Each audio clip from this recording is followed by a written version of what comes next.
In the snowy kingdom of Illyrian, nestled between the shining peaks of the Alps, there lived a princess named Isolde Aurora Valmont. Her palace stood high above the charming village of Lunarus Hollow, not far from the sparkling waters of Lake Geneva. Princess Isolde was known throughout the lands of Switzerland and neighboring France for her kindness and her love of winter. She could walk barefoot on snow without feeling cold, and frost flowers bloomed wherever she touched. But not all admired her gifts. Far away in the dark forests near Prague, a bitter sorceress named Morvina of the North Wind watched with envy. Long ago, Morvina had wished for the power of winter, but the ancient spirits had chosen Isolde instead. One evening, during the grand winter solstice ball, as musicians from Vienna played crystal violins and guests from Venice arrived in golden carriages, Morvina appeared in a swirling storm of ice. "You love the winter so dearly," she hissed. "Then winter shall claim you forever." With a single wave of her frozen staff, she cast a spell that turned Princess Isolde into a statue of pure ice. The palace froze, the gardens became glaciers, the kingdom mourned.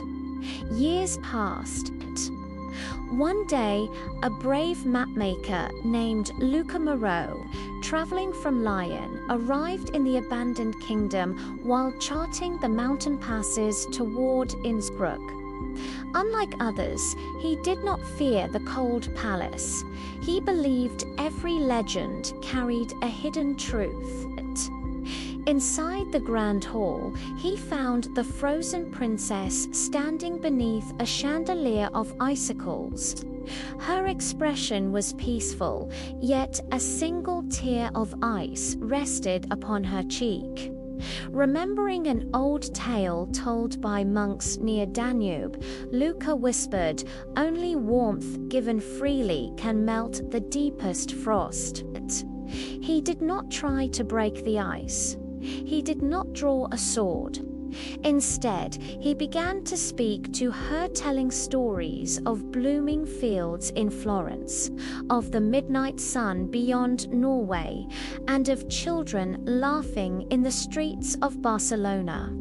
Days turned into weeks. Each story carried hope, courage, and kindness, and slowly the ice began to crack, not from heat, not from magic, but from love and patience. One sunrise, as golden light spilled across the Alps, the ice shattered into sparkling snowflakes. Princess Isolde awoke, no longer bound by the curse. The eternal winter lifted, revealing green valleys and blossoming flowers. Morvina's power faded like mist. Princess Isolde chose not to rule from fear of losing her magic again.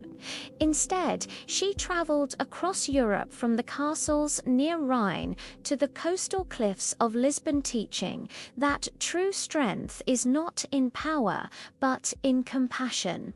And every winter thereafter, snow still fell gently in Illyrian, but never again as a prison, only as a promise.